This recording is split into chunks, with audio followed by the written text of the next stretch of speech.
Hello everyone. Today we talk about how to fix the app of remote play. We go to settings, then we click on apps. After that we search the app remote play and we click. Then we will on for stop. After that we go to storage.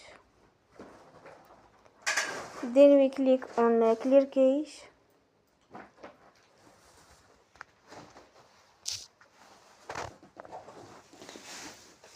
You will go to Play Store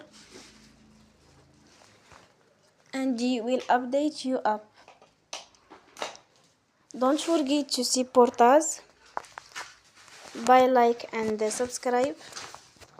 See you next time and thank you for watching.